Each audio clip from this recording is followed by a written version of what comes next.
नमस्कार, मैं हूं प्रशांत गुप्ता और आज हमारे एचपी न्यूज़ के इस शो में जुड़े हुए हैं प्रसिद्ध समाजसेवी और अंतर्राष्ट्रीय विशेषज्ञ राजनीतिज्ञ डॉक्टर राकेश रफ़ीक जी, जिनका इस शो में बहुत बहुत स्वागत है। आज हम बात करेंगे डॉक्टर राकेश रफ़ीक जी से अफ़गानिस्तान से जुड़े हुए कई मामलों पर। तो सबसे पहले आपका बहुत बहुत धन्यवाद जो आप सर हमें इस शो पर जुड़े राकेश जी। और आप बताइए सर कि आपका किस तरीके से ये सफ़र रहा है कि जो अंतर्राष्ट्रीय पर आप बात करेंगे आज, इसके लिए बताइए थोड़ा सा। देखिए, आज पूरी दुनिया में जो भी कुछ घटित होता है उसके पीछे अंतर्राष्ट्रीय घटनाएं होती हैं। जी तो हम किसी भी बात को समझ ही नहीं सकते जब तक उसके अंतर्राष्ट्रीय कारणों पे विचार ना करें। जी तो इसी संबंध में हम अंतर्राष्ट्रीय स्तर पे जो भी कुछ घटित होता है उस पे अपना निगाह रखते हैं कि क्या हो रहा है। जी। तो राकेश जी, आज हम बात करेंगे अफ़गानिस्तान पर। तो हमारा पहला सवाल ये है आपसे कि अफ़गानिस्तान पर जो अमेरिका सेना का जो राज था वो अचानक से बाइडेन के निर्देश में चला गया, तो उसको आप किस नज़रिए से आप देखते हैं, वो हमें आप बताइए, दर्शकों को भी बताइए। अफ़गानिस्तान से अमेरिकी सेना की वापसी जिस तरह से वहाँ के राष्ट्रपति बाइडेन के एक आदेश के द्वारा हुई, ये पिछले 30-40 साल में एक अलग प्रकार की घटना है जो ये सूचना दे रही है एक नई परिस्थिति की ओर। जी अब ये परिस्थिति क्या है, इसके बहुत से कारण दिखते हैं। बाइडेन ने ये क्यों बुला लिया अचानक, जी इसके पीछे एक कारण ये देखा जा रहा है कि अमेरिका के जो बड़े बड़े पूंजीपति हैं, जी जैसे बिल गेट्स वगैरह, जी उनकी निगाह अफ़गानिस्तान के लिथियम के पहाड़ों पे है। ये अभी नई सूचना मालूम पड़ी है कि लिथियम के पहाड़ हैं वहाँ पे, जिससे बहुत ही बढ़िया बैटरी का निर्माण हो सकता है जो ख़राब ही नहीं होगी। जी तो अब इलेक्ट्रिक कारों का ज़माना आ रहा है, जी उसकी बैटरी की बात है। तो एलन मस्क इलेक्ट्रिक कारें बना रहे हैं। जी अब बैटरी तो दुनिया भर में बिकेगी, जी तो लिथियम के पहाड़ उसका बेस्ट स्रोत है। तो अफ़गानिस्तान में थोड़ी सी शांति स्थापित हो, जी जिससे वहाँ की प्राकृतिक संपदा का दोहन किया जा सके, ये वो अंतर्राष्ट्रीय कारण है जिस कारण से वहाँ सेना को, अमेरिकी सेना को वापसी करके और कोशिश की गई है कि वहाँ एक तरह से शांति स्थापित की जाए। जी और इसलिए बड़े आराम से उन तालिबान के लोगों का राज्य बनने दिया गया, जिसके खिलाफ कई साल से अमेरिकी सेना लगातार लड़ रही थी। जी। तो राकेश जी, मेरा आपसे दूसरा सवाल ये है कि लोग बार मानते हैं कि तालिबान जो एक इस्लामिक कट्टरपंथी एक संगठन है, इसका क्या प्रभाव भारत पर रहेगा, उसको भी आप बताइए। देखिए, तालिबान के लोग जब से शासन में आए हैं, पहले तो ये देखिए कि उसका कोई प्रतिरोध नहीं हुआ। अमेरिका के मोहरे के रूप में जो हमें अफ़गानिस्तान के राष्ट्रपति थे वो भी अचानक चले गए, जी और तालिबान के लोग एकदम काबुल में घुस आए और सारा कब्जा उनका हो गया। अब वो लगातार घोषणा कर रहे हैं कि हम पुराने तरह के तालिबानी नहीं हैं, हम पूरे विश्व के साथ मिल के चलेंगे। जी लेकिन भारत में एक सेंसेशन पैदा किया जा रहा है इस बारे में कि इससे आतंकवाद को बढ़ावा मिलेगा और इस्लामी आतंकवाद फैलेगा, और तालिबान जो है वो एक भारत के लिए ख़तरा है। तो मैं यहाँ ये कहना चाहूँगा कि असल में एक हंटिंगटन साहब हुए हैं, उन्होंने अमेरिका में एक थ्योरी दी थी क्लैश ऑफ सिविलाइजेशन की, सभ्यताओं का संघर्ष। तो उसमें अमेरिकन ये चाहते हैं कि धर्मों के आधार पर संघर्ष हो। तो मूल लड़ाई तो ईसाइयों, यहूदियों और इस्लाम की है, जो हज़ारों वर्ष से चल रही है।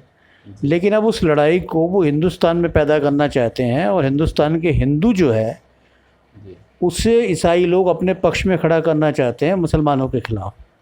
इसलिए सारा प्रोपेगेंडा चलता है कि यहाँ पे हिंदू लोग भी उस कट्टरता का शिकार हो जाएं जिसका इस्लाम और ईसाई रहे हैं, और ये बात भारतीय संस्कृति से मेल नहीं खाती है। इसलिए यहाँ पे एक भयंकर अंतर्द्वंद है।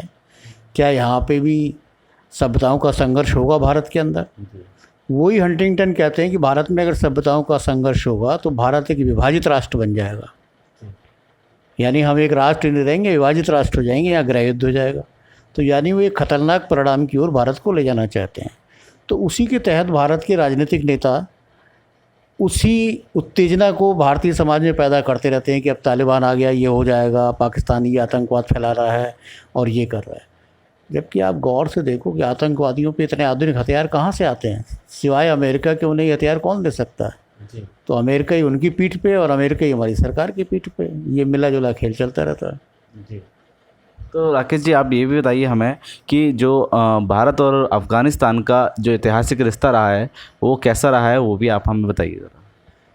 देखिए, भारत जो है ना, एक ऐसा भूखंड है जिस पे एक विशिष्ट संस्कृति निर्मित हुई, एक भौगोलिक परिघटना है।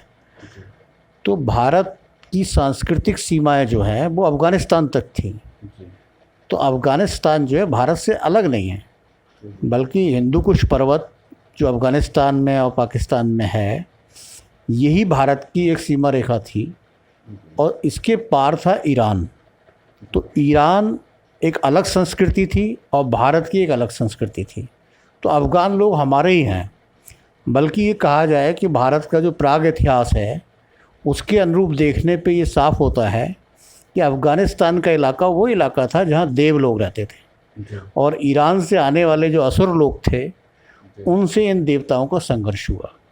तो भारत के उस अतीत से अफ़गान लोग जुड़े हुए हैं। उसके बाद भी हम देखते हैं कि भारत जो मेवे के लिए, काजू बादाम पिस्ता ये वो तमाम बहुत सी चीज़ों के लिए अफ़गानी व्यापारी यहाँ पे आते थे और भारत में बेचते थे। अफ़गानों का समाज एक कबीलाई समाज है, और चाणक्य की व्यवस्था को अगर हम पढ़ें तो हम ये समझ सकते हैं कि चाणक्य ने पूरे भारत के गढ़ों के विनाश की बात कही, लेकिन सीमाओं पे गढ़ों को छोड़ दिया, क्योंकि गढ़ों में कितनी ताकत होती है कि वो आने वाले को रोक सकते हैं। तो इसलिए अफ़गान में कबीले अपने मूल स्वरूप में बने रहे, और ये कबीलाई समाज की ताकत है कि वो इतने सालों से निरंतर संघर्ष कर रहे हैं। पहले उन पे सोवियत सेना ने कब्जा करा, फिर अमेरिकन सेना ने कब्जा करा, लेकिन अफ़गानियों ने हार नहीं मानी।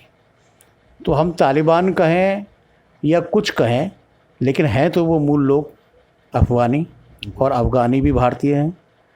तो इसलिए वो भारतीय संस्कृति के ही लोग हैं, और ऐतिहासिक रिश्ता हमारा उनसे अच्छा रहा है। यहाँ तक कि जब इस्लाम धर्म के लोग आए, तुर्क भारत में आए, तो अफ़गानों को भारतीय लोगों ने अपना समझा। जैसे शेरशाह सूरी है, तो शेरशाह सूरी को लोग अपना मानते हैं क्योंकि वो अफ़गान था। उसको पटना से और सब जगह से मदद मिली। तो तुर्क जो आए उन्हें बाहरी माना कुछ काल तक, लेकिन अफ़गानों को हमेशा अपना माना, चाहे उन्होंने इस्लाम धर्म ग्रहण कर लिया।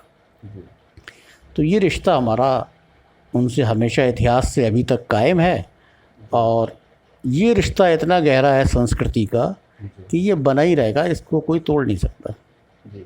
जी राकेश जी, हमें ये भी बताइए कि कुछ लोग जो अफ़गानिस्तान से छोड़कर जो भारत में मूल निवास कर रहे हैं, तो उन्हें किस तरह की सुविधाएं भी मिल सकती हैं भारत में, और उसके बारे में ज़रा बताइए। देखिए, भारत सरकार ने जो नए कानून बनाए हैं उसके अनुसार अफ़गानिस्तान के जो हिंदू हैं या सिख हैं, उन्हें तो भारत की नागरिकता स्वाभाविक तौर पे प्राप्त हो जाएगी।